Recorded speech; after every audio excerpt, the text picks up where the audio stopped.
Welcome to Nerd Narrates, where I pick the best stories from the internet and share them with you. Let's begin the video. Hi everyone, I'm Emily, and I'm 17 years old, and will graduate this year. My family conditions aren't great. Honestly speaking, it's really bad, but I didn't want to use any negative words. I have no siblings, and according to my mom, Dad left after he found out I was on my way to Earth. So it's basically he's been chasing the milk packet even before I was born. Still waiting for him to come back, and I swear this whole thing makes me feel so miserable. My mother isn't the best person to be around with either. So basically from all sides, it's bad. She's been an alcoholic ever since I have the first memories of her. She would never drink less than 2 bottles of wine each day while watching The Housewives. She doesn't have a stable job, but barely makes it up for the bills. I don't know if it's safe to say this here, but she sleeps around and gets money from men when we go really down financially sometimes. I've taken up 2 part-time jobs, and the money from the first job goes towards the house, and the second is my own savings. I need to keep saving for college. Life is a complete disaster. My mental health is completely destroyed, and honestly, I can't wait for some truck to run me over, and I can die, to be honest, and apart from that, I do TikToks that pay me a little bit, so yeah, it's always managing here and there. I'm sorry, I forgot to mention, I am using my cell phone. So, I know it'll put some errors in the whole post, so please don't cancel me, and call me out, lol. And Lana Del Rey and Mitski are the only escape, and also my boyfriend cheated on me, and we're no longer together, so basically, my life is no people, no happiness cliche, and I don't know why I'm oversharing here about everything, but it feels more better. I have no one to talk to about all of these things, and I think trauma dumping here is much better than paying a therapist for the same advice you would get while scrolling through Instagram. So basically, I'm done ranting about my miserable life, and let's get to another episode of my life which isn't normal. My mom was high on drugs. She really gives euphoria for real. It's not as romantic as it all sounds in that show. My mom's an addict and is abusive, and there's nothing thrilling and exciting about being related and living with a drug addict. And in our house, it's just me and my mom, so yeah, I have to see all those things that no child ever deserves to see in their life. Like her snorting cocaine and bringing men who abuse her and having sex with them, and they eyeing me. It's all real uncomfortable. And the worst part is she doesn't understand how all of this affects my life and how it affects the way I perceive life myself. Her actions directly or indirectly end up hurting me and leaving so much trauma in my head that at the end of the day, I would blame myself for. I really want to run away. She's my mother but never cares about my safety. She either would be having sex with random men or doing drugs, or sometimes both. I'm not safe in my own house. The men she brings over put their eyes on me, and instead of protecting me, she's always blaming me for stealing her boys from her. She keeps on always saying how I ruined her life, and I'm the reason why my dad left her. My dad is the worst. Like, why would you have sex if you weren't going to take accountability in case you mess things up? Like, why? I have so many questions and so many answers to find out, and I'm so young for all of these, and I don't have the power to survive anymore. I need some way that I can get myself out of this mess and start being healthy and happy again. I need something. Crap, I said I was done ranting, but ended up ranting even more. I'm sorry, but I just couldn't keep all these things inside me, and honestly, I don't expect a lot of people to come across this post, and whatever it is, this one feels like a safe place to me. I got paid for my second job yesterday, as I do every month, and this time my mom was just waiting in the living room to snatch that money from me. She literally threw hands on me when I refused to give that money to her, and the reasoning she gave is she needed more drugs as she's an addict. If she stays away from drugs for a while, she starts getting violent and does things she would be definitely regretting subconsciously. She hasn't been going out and doesn't have any energy left and won't have any until she takes some drugs in. I will probably have to call 911 anytime, as she's going at a really bad rate in her life, and it's miserable. After the fight, she told me to get out by threatening to cut herself from the broken alcohol glass bottle. I don't want my mom to do that to herself. She's terrible as she is, but she is my mom, and I need her. I just want to see her less miserable than she actually starts becoming more and more. I was and still am basically caked out, and I don't know where I'd be staying for tonight. I sat on the front porch of our house. Suddenly, a man who looked so much like my father, from what I'd seen from older pictures, and we have the same eyes, felt like he was approaching me. I thought I was hallucinating because of the heat, and I somewhat high myself because while sitting outside I smoked some weed that I snuck from my mother's drawer. Don't worry, I ain't an addict, but sometimes you need to. I can feel him approaching and I get scared. I don't do good around strange men, but he felt somewhat familiar to me. He asked if I was Emily, and not being able to think straight, I said maybe. He started laughing, and I thought he was trying to harm me, so I hit him and started knocking at the door and pushing it down. My mom heard the whole commotion and opened the door. She was surprised to see that man, and he too changed his stance and became more stoic. He wasn't smiling anymore. He just stared dead into her eyes, and she started crying.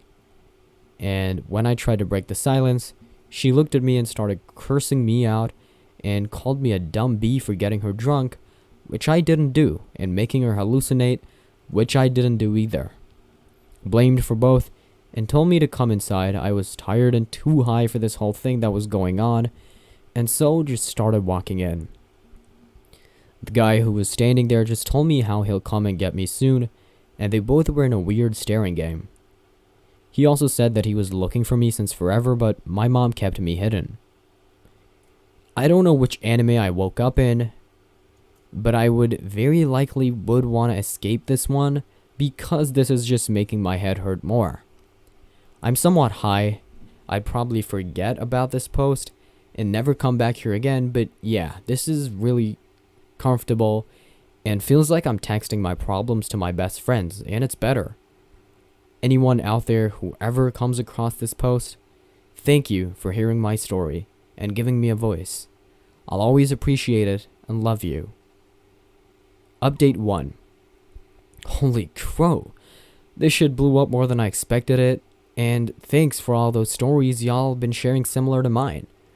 It feels good that I'm not the only one who has been going through this all by myself. There's a big update from my side.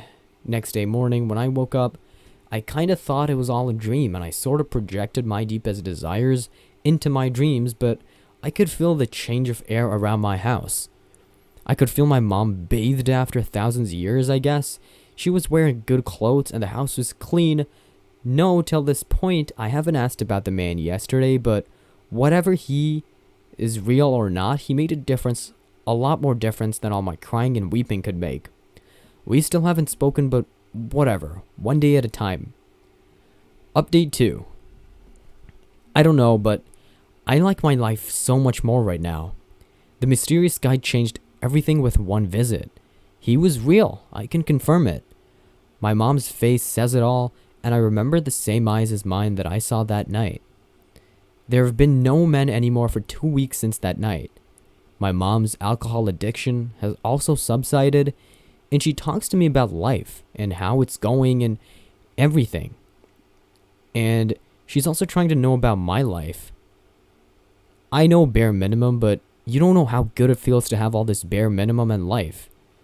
I don't know what'll happen next, and I'm desperate for me to meet that mystery man again so we can meet and talk, and I can talk about more and tell him how thankful I am because him and I gotta be happy, and my mom's changing. He did an amazing job as Bob the Builder, so yeah, I really want to tell him that.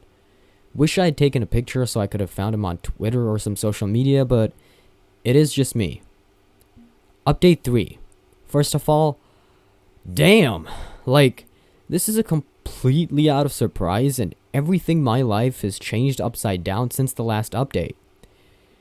This is probably 6 months after I've graduated high school and I'm taking a drop year to focus on mental health. My mom is in a rehab too, fighting her drug addiction and alcoholism, and most of the debts we were in paid off. This all sounds too good to be true, but yes. Remember that mystery man? He came back a month after with a lawyer and the cops. I thought he was from the FBI or something, but when I heard the whole story, I was like, WTF? Totally a main character moment. The guy was my dad, and according to him, he never knew I existed. He left because he caught my mom cheating on him and was too heartbroken for confrontations, and he moved to a different city completely and started living a new life, and after so many years, he found out about me through a friend and immediately ran over to me, and seeing my mom in that state broke his heart, and this time he came prepared for taking me away from my mother. And my mother knew exactly that's what was going to happen, so she started behaving properly. And yes, my dad is back and is cooler than ever. He even attended my graduation and I moved in with him for a while, and we're all getting family therapy and everything is going good. Can't believe this is all real, and that blunt really changed my life. I don't know about this mystery man, but be safe, OP. You're too young, and there are a lot of wolves on this planet. Whoa, people do live crazy lives sometimes. Next story. Nieces are between the ages of 3 to 6. BIL/SIL, late 30s. SO and I, not very close to BIL/SIL, and nieces. So, SO and I are CF, mid-30s. It's relevant to know my family is white. We recently put together a will and decided to leave our 2 nieces $100,000 each. The rest is being donated to several charities. No one knew about this besides us and planned to keep it that way. Somehow, my SIL/BIL found out we're leaving money to the kids and none to them. This all started when I overheard my SIL say to my BIL that they expect SO and I to leave 100% of our assets to them and my nieces when we die. They don't have kids on both sides. What do they need it for? They're trying to get my FIL to facilitate this conversation. I was livid, but I didn't confront them because WTF am I supposed to say? SO and I saw them at a family dinner a few days after we overheard that conversation. Somehow, my BIL brought up the youngest, says the N-word in public all of the time. He thinks this is amusing. My SIL chimed in and said he makes racist jokes around the house in front of the kids. The oldest is picking up on this and starting to repeat the jokes. I was floored because this has never come to light in the 10 years I've known them. My SIL said she's not proud of their behavior because doesn't stop it either. She rolled her eyes when talking about this like it's a dumb quirk. I got a long text from my SIL a few days after the dinner.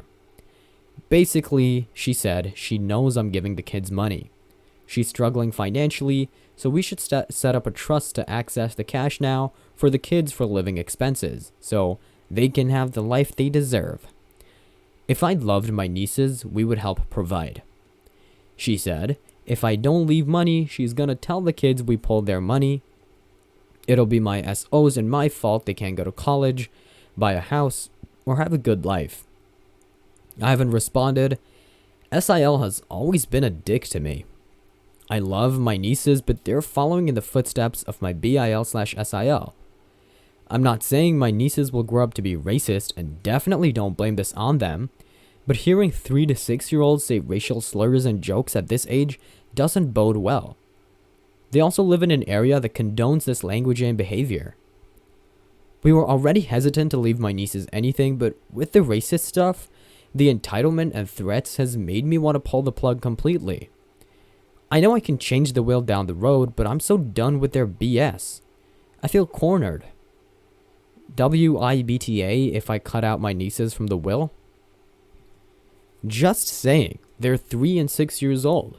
They'll likely be SO ashamed of how they're being taught to behave by the time they hit middle school. Don't give up on them as people yet, but also don't feel obligated to give their parents money. Do consider them helping get away from that if they're trying to at 18. NTA, it's your money to do with as you will. You don't owe anyone an explanation for the decisions that you make.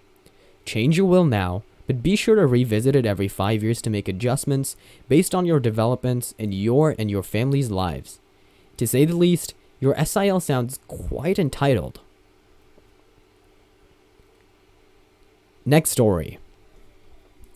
I, 37F, am not close to my parents, 65F, and 67M.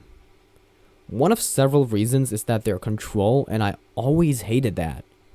Even living alone, they wanted to control, and it took several years of therapy to almost completely cut them out of my life. And I've lived in peace for 7 years. I don't intend to have children.